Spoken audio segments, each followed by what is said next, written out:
Okay, so this is going to be my review of Exile on the Planet of the Apes. As you guys know, Boom Studios has been really rocking it with the Planet of the Apes comics, and I decided to, check out one of the comics that they had done, one of their miniseries that kind of are kind of like prequels, in a sense, of the original 1968 film. And they did two, I think they did, there's the ongoing, which is like set 500 years before the 68 film, and it kind of shows how, where apes and humans and how they kind of got to where they are at that point. But there were two other miniseries that kind of set up that did a little more closer to the film's continuity.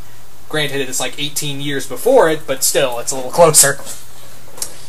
So, the other one was called Betrayal of the Planet of the Apes. This one's called Exile on the Planet of the Apes. Now, Exile on the Planet of the Apes is a story where, pretty much like I said, 18 years before Taylor ever landed on, the Planet of the Apes, what is going on is that these humans are raiding camps close to Ape City. They're raiding villages and factories and whatnot, and they're actually organized. They're actually well organized, and as you guys most know who've seen the '68 film, humans in here are pretty much animalistic. They're very aggressive, very wild animals, and in here they're being organized, but not through voice. Humans, humans can't talk in this continuity. Well, until Taylor, but humans have learned sign language, and one human in particular named Tren is kind of leading this group of humans. He's taught them how to sign. He's taught them a lot.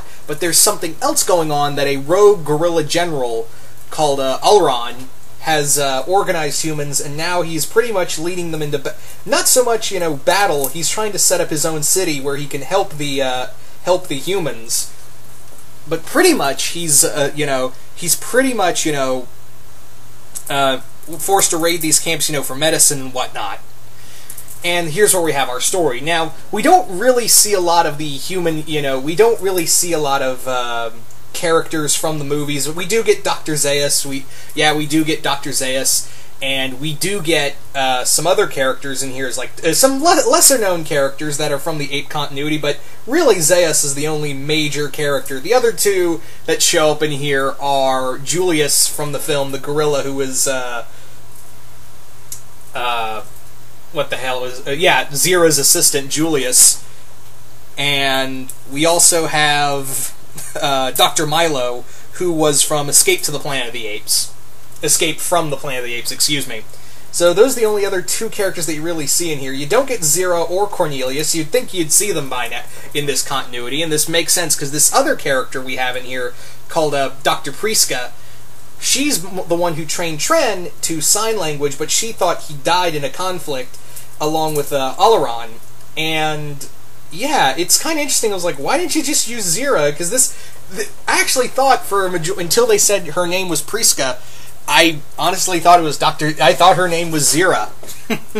Where they just, and it would make sense that she would do something, Zira would do this, and I was like, kind of feels like we're lacking something here without, Zira and Cornelius in here. I felt like it was a little lacking in that part of the story, really.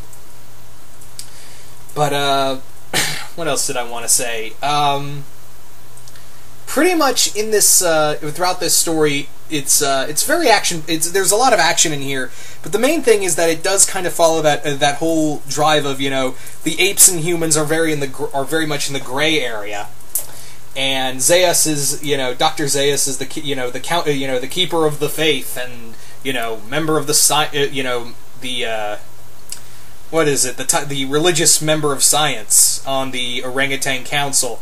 And he's very much concerned about these raids because he knows from from scriptures and texts that humans are not to be trusted. Humans cannot be and should not be trusted, and he knows full well where these raids are going to be leading them. It's also kind of fun. It's also kind of interesting throughout this comic is that that we have human sign languaging and learning how to use spears and guns, where it's very much like a reverse version of Dawn of the Planet of the Apes, where most of the apes know sign language and are starting to use guns and spears. And in here, and you know, on humans, but in here it's the reverse opposite. It's the reverse with the apes learning, with the apes already in control and whatnot, and the humans are learning sign language to communicate and start to use guns and spears as well. So I find it really funny that it had like a reverse Dawn of the Planet of the Apes, but it was more like Dawn of the Planet of the Humans. Although, like I said, this is in the continuity of the original films, so it's you probably know how this goes. I don't want to spoil a lot for this comic. It is very fun.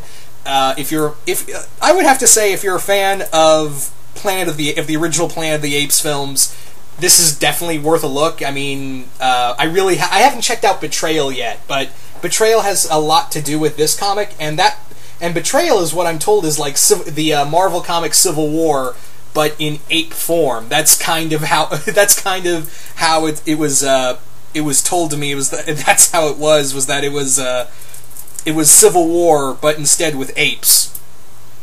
So I'm going to try to track down Betrayal of the Planet of the Apes. But like I said, if you're a fan of the original Charlton Heston Planet of the Apes film, and you've been loving the comics, I would say absolutely check this out. I'm talking to you, Bill. I'm talking to you, Zazubar, and every other Planet of the Apes fan. But yeah, this is a lot of fun. Here's a big complaint, though. Artwork, story, characters are all really great. You can definitely, when I'm reading this, I can definitely hear Dr. Zaius, the actor who played Dr. Zaius' voice, whenever he talks in those little word bubbles. But here's my major gripe with this comic. It's 4 issues long. That's it, 4 issues long, and I feel like it should have been a little longer to flesh everything out, because it kind of ended real quickly at the end. And I feel like there was so much more to this comic, and I think this should have been at least 5 issues tops. I feel like there should have been one more episode to give it a little more to give it a little more pacing. That's the only major gripe here that I had, was that it had a bit of a problem with the pacing. Other than that, this was really good. So once again, I highly recommend this comic, and hope you all enjoyed this review, and I will see you guys later.